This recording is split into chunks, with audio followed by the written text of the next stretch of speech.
Hello guys, welcome to science workshop. This is Kusum here. Guys, BSc final year zoology में paper second जो है उसके अंदर part सी, जो कि हमने पिछले वीडियो में डिस्कस किया था, पार्ट सी इवोल्यूशन, जिसके अंदर टोटल 7 to 8 चैप्टर है। तो इस वीडियो में हम कवर करने वाले हैं लैमार्किज्म के बारे में, जो कि फर्स्ट टॉपिक है इवोल्यूशन पार्ट का। तो आगे बढ़ने से पहले, क्योंकि हम इवोल्यूशन के बारे में पढ़ने जा रहे हैं, तो हमें पता होना चाहिए कि इवोल्यूशन होता क्या है, इसका क्या मतलब है। तो जब भी हम इवोल्यूशन की बात करते हैं तो हम बात करते हैं चेंजेज या फिर मॉडिफिकेशन की। ठीक है, चेंजेज कैसे, लाइक हम बात करते हैं इवोल्यूशन ऑफ मैन की। तो जो मैन है वो किससे इवॉल्वेट हुआ है, यानी मैन का इवोल्यूशन किससे हुआ है। पहले चिंपैंजी था और उसके बाद में धीरे धीरे उसका इवोल्यूशन हुआ और आज का जो मॉडर्न मैन है वो बना। ठीक है, तो इस तरह से उसमें कुछ चेंजेज आए, मॉडिफिकेशन आए, तभी तो वो इवोल्यूशन हुआ ना। तो इसी तरह से हम चेंजेज और मॉडिफिकेशन की बात करते हैं इवोल्यूशन के लिए। तो हम देख लेते हैं introduction. It is the genetic changes that occur in a population or organisms with the time that result in modification or changes among them। यानी कि किसी भी पॉपुलेशन में या फिर ऑर्गेनिज्म में जो जेनेटिक चेंजेज होते हैं टाइम के साथ साथ में, और उनकी वजह से उन ऑर्गेनिज्म में या फिर पॉपुलेशन में क्या हो जाता है, मॉडिफिकेशन हो जाते हैं या फिर चेंजेज हो जाते हैं। वो क्या है, इवोल्यूशन है। It help to understand the history of life. Evolution जो है वो हिस्ट्री ऑफ लाइफ को अंडरस्टैंड करने के लिए काफ़ी हेल्पफुल होता है। Evolution explains how living organisms change after its origin and over generation. Evolution जो है वो क्या बताता है कि किसी लाइफ का जो है वो ऑरिजिन तो हो चुका है, उसके बाद का जो है, उसके बाद के जो चेंजेज है उसके बारे में इवोल्यूशन बताता है। ऑरिजिन ऑफ लाइफ के बारे में इवोल्यूशन नहीं बताता है। ऑरिजिन ऑफ लाइफ हो चुका है, उसके बाद में लाइफ में जो चेंजेज और मॉडिफिकेशन आते हैं उसके बारे में इवोल्यूशन बताता है। आई होप ये समझ रहे होंगे आप। ठीक है, सो थ्योरीज ऑफ इवोल्यूशन। इवोल्यूशन को समझाने के लिए कुछ साइंटिस्ट ने अपनी थ्योरीज दी हैं, कुछ एक्सप्लेनेशन दी हैं।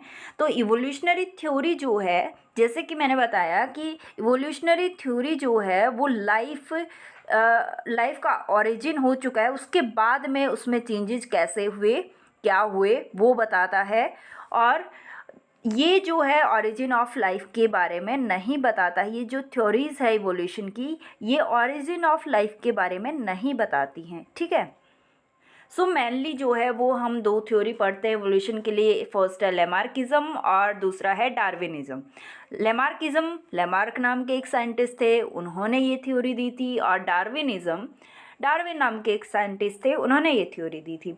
लेमार्किज्म जो है वो साइंटिफिक एविडेंस की बेस पे थ्योरी नहीं दी गई है, ये सिर्फ ऑब्जर्वेशन के बेस पे दी गई है। ठीक है, डार्विनिज्म जो थ्योरी है इवोल्यूशन की, वो साइंटिफिक एविडेंस के बेस पे दी गई है। तो आज के टाइम में जो मान्यता प्राप्त थ्योरी बोल सकते हैं हम, वो डार्विनिज्म है। लेकिन फर्स्टली हम पढ़ने वाले हैं यहाँ पे लेमार्किज्म के बारे में। तो लेमार्किज्म, जो कि लेमार्क नाम के एक फ्रेंच बायोलॉजिस्ट थे, लेमार्क नाम के एक फ्रेंच बायोलॉजिस्ट थे, उन्होंने पब्लिश किया था अपनी जो बुक थी फिलोसॉफी जूलॉजिक। ठीक है, उसके अंदर पब्लिश किया था इस थ्योरी को, जो कि दो प्रिंसिपल के बेस पे है। इन्होंने दो प्रिंसिपल के बेस पे इस थ्योरी को बताया।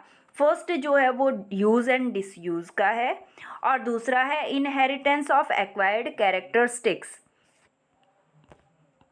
सो यूज़ एंड डिसयूज़ का मतलब क्या हुआ? यूज़ एंड डिसयूज़ मतलब जो कैरेक्टर जितना ज़्यादा यूज़ किया जाएगा किसी ऑर्गेनिज्म के द्वारा, वो कैरेक्टर उतना ज़्यादा फंक्शनल हो जाएगा या फिर उसमें मॉडिफिकेशन हो जाएगा। ठीक है, तो और जो ऑर्गन है डिसयूज़ रहेगा, जिसका कोई यूज़ नहीं रहेगा, वो टाइम के साथ साथ में डीजनरेट हो जाएगा या फिर लॉस्ट हो जाएगा। ठीक है, दूसरा पॉइंट है इनहेरिटेंस ऑफ एक्वायर्ड कैरेक्टरिस्टिक्स।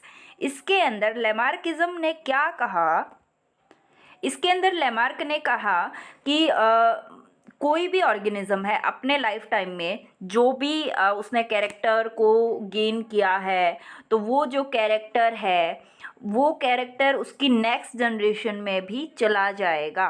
ठीक है, जो कैरेक्टर किसी ऑर्गेनिज्म में ने इस लाइफ में ऑब्टेन किया है वो कैरेक्टर नेक्स्ट जनरेशन में भी इनहेरिट हो जाएगा, चला जाएगा। इसने जो लेमार्क ने मेनली ये 2 पॉइंट रखे थे। ठीक है, तो टोटल वैसे 4 पॉइंट है इसके। देखो, यूज़ एंड डिसयूज ये हम देख चुके हैं कि part of body that are used extensively become larger and stronger while those that are not used they degenerated and lost. Inheritance of acquired characteristics. This principle stated that an organism could pass these modifications to its offspring. सो according to Lamarckism, देखो हम इसने total 4 point रखे हैं। तो according to Lamarckism the ecological conditions in which an organism lives cause it to have certain needs. कोई भी organism एक इकोलॉजिकल कंडीशंस जो होती हैं, किसी भी एनवायरनमेंट में रह रहा है, वो एनवायरनमेंट जो है उसके अकॉर्डिंग वो उसके लिए कुछ नीड क्रिएट कर देता है। मान लीजिए किसी एनवायरनमेंट में कुछ चेंजेज हुए, तो उस ऑर्गेनिज्म को वहाँ पे सरवाइव करने के लिए कुछ अपने में भी चेंजेस करने पड़ेंगे, वहाँ पे कुछ उसकी नीड हो जाती है। ठीक है, समझ रहे होंगे इस बात को। These needs are met by modification of old organs or by the production of new rudimentary organs. और ये नीड्स हैं, तो ये उनको नए ऑर्गन के मॉडिफिकेशन नहीं, सॉरी, पुराने जो ऑर्गन हैं उनके मॉडिफिकेशन के साथ मिलाती है। मतलब जो इन नीड की वजह से वो क्या करता है, जो पुराने ऑर्गन्स हैं उनके पास में उनका मॉडिफिकेशन होगा या फिर नए रूडिमेंट्री ऑर्गन्स का प्रोडक्शन हो जाएगा। ठीक है, आई होप ये पॉइंट आपको समझ आया होगा। नेक्स्ट क्या है, by continuing to use of this rudimentary structures they increase in size and functional capacity and by this use they may be degenerated and become lost. ये यूज एंड डिसयूज वाला है। Means जो भी characteristics है या sorry जो भी organ है वो ज़्यादा यूज होगा तो उसका जो साइज़ और फंक्शनल कैपेसिटी है वो बढ़ जाएगा, और जो डिसयूज होगा जिसका कोई यूज नहीं होगा वो टाइम के साथ साथ में क्या होगा, डीजनरेटेड या फिर लॉस्ट हो जाएगा। नेक्स्ट पॉइंट क्या रखा है इन्होंने, लेमार्क ने, character changes brought out by the environment during the life of an individual become hereditary and thus can be transmitted to the next generation. इन्होंने क्या कहा कि जो भी कैरेक्टर या फिर जो भी चेंज आए हैं उनके कैरेक्टर में, इन्होंने जो भी कैरेक्टर ऑब्टेन किया है लाइफ में वो क्या होगा, हेरिडिटरी होगा और नेक्स्ट जनरेशन में वो ट्रांसमिट हो जाएगा। ठीक है, तो ये सारे पॉइंट्स जो है वो लेमार्क ने रखे थे अपनी थ्योरी लेमार्किज्म में। ठीक है, आई होप ये सारे पॉइंट आपको क्लियर रहे होंगे। तो नेक्स्ट जो पढ़ेंगे हम वो क्या पॉइंट है, वो सॉरी इसके हम एग्जाम्पल पढ़ेंगे पहले कि एग्जाम्पल इन्होंने दिए थे। इन्होंने केव फिश का एग्जाम्पल दिया था। नॉर्मली हम जिराफ का एग्जाम्पल पढ़ते हैं लेकिन हम पहले केव फिश का एग्जाम्पल पढ़ेंगे। लेमार्क ने क्या कहा था, Lamarck would say that cave fish are often blind because their ancestors have lived for several generation in dark conditions and in each generation the eyes had progressively degenerated through lack of use. यहाँ पे ये degenerated आएगा। तो केव fish जो है वो किस environment में रह रही थी, वो एक डार्क एनवायरनमेंट में रह रही थी जहाँ पे उनकी आइज़ जो है उनका कोई यूज नहीं हो रहा था। मीन्स अगर हम अंधेरे कमरे में बैठ जाएं तो हमें वहाँ पे कुछ दिखाई नहीं देगा, है ना। तो इसी तरह से उनकी आइज़ का डार्क एनवायरनमेंट में कोई यूज नहीं हो रहा था और धीरे धीरे जनरेशन बाय जनरेशन ये जो उनका आइज है वो नॉन फंक्शनल होता गया और धीरे धीरे उनका लैक ऑफ यूज की वजह से ये जो कैरेक्टर है उनका आइज का वो लॉस्ट हो गया, डीजनरेट हो गया। ठीक है, कोई केव फिश थे वो ब्लाइंड हो गए बाद में, क्योंकि उनके पास में पहले तो विजन था लेकिन वो उसको यूज़ नहीं कर रहे थे, बिकॉज वो डार्क एनवायरनमेंट में रह रहे थे, और इसीलिए धीरे धीरे यूज ना होने की वजह से उनमें ब्लाइंडनेस आ गया। ठीक है, नेक्स्ट एग्जाम्पल जो है वो हम जिराफ का देखते हैं, जिराफ की नेक। ठीक है, तो फर्स्टली क्या था कि भाई जिराफ था, उसका शॉर्ट नेक था, और शॉर्ट नेक एंसेस्टर वाले जिराफ जो है एग्जिस्ट करते थे। तो एनवायरनमेंट में कुछ ऐसी कंडीशंस हुई कि मान लीजिए कि भाई ग्राउंड पे जो भी ग्रास है वो ख़त्म हो गई होगी, और उनको ज़रूरत थी कि वो टॉल ट्रीज़ हैं वहाँ से पत्तियों को, लीव्स को खाएं। ठीक है, तो उन्होंने इसके लिए क्या किया, अपनी वो स्ट्रीच करते गए अपने नेक को, और किसके लिए, जो टॉल ट्रीज थे उनसे लीव्स को खाने के लिए।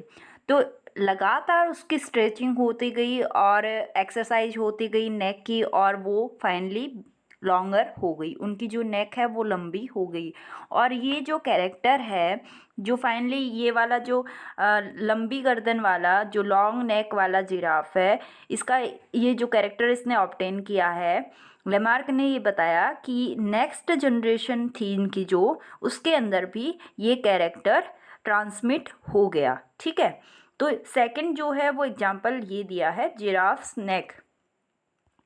The long neck of modern giraffe could also be explained by the Lamarckian theory. During times when food was scarce, that short-necked ancestor needed to stretch their necks to get leaves higher up in trees. In this way, they stretched their necks in each generation. The exercising of the neck in this fashion caused an increment in the length of the neck which become genetically fixed.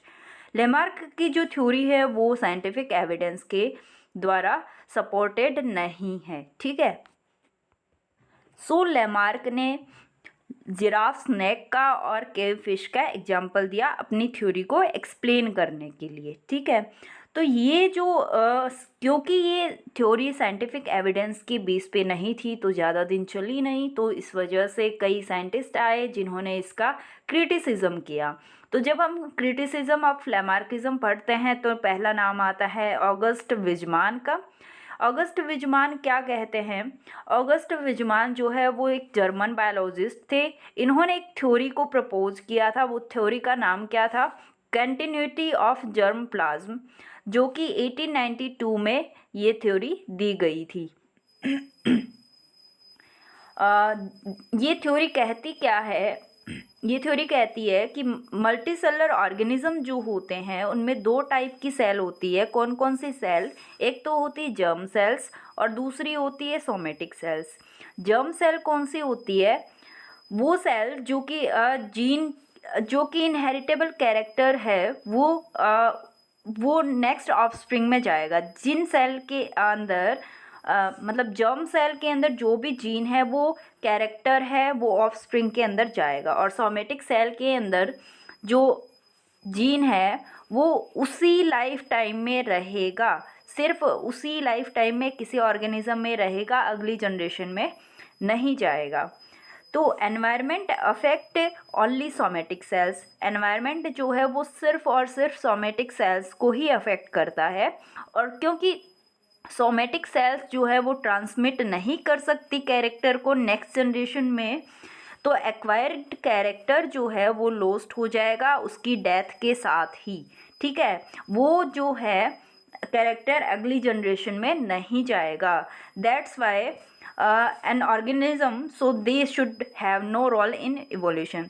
तो इस character का अगली generation में कोई transmission नहीं होगा और इसका कोई रोल नहीं है इवोल्यूशन के अंदर। ठीक है, तो आई होप ये समझ आया होगा पॉइंट। ऑगस्ट विजमान ने एक theory the, the theory of continuity of germ plasm. इसके अंदर उन्होंने ये बताया कि दो टाइप की सेल जो है वो मल्टीसेलर ऑर्गेनिज्म में पाई जाती है, जर्म सेल्स और सोमेटिक सेल्स। जर्म सेल के अंदर जो भी कैरेक्टर होगा वो ऑफस्प्रिंग में नेक्स्ट जनरेशन के ऑफस्प्रिंग में जाएगा, और सोमेटिक सेल्स के अंदर जो भी जीन या फिर जो भी कैरेक्टर होगा वो अगली जनरेशन में नहीं जाएगा, उसी जनरेशन में उसी लाइफ के अंदर वो कैरेक्टर रहेगा और उसकी डेथ के साथ में ख़त्म हो जाएगा। ठीक है, तो ये फर्स्ट पॉइंट था क्रिटिसिज्म ऑफ लैमार्किज्म का। दूसरा किसने दिया, एक वैज्ञानिक आए, एक साइंटिस्ट आए, पावलोव। इन्होंने क्या कहा, ये जो पावलोव थे वो एक फिजियोलॉजिस्ट थे।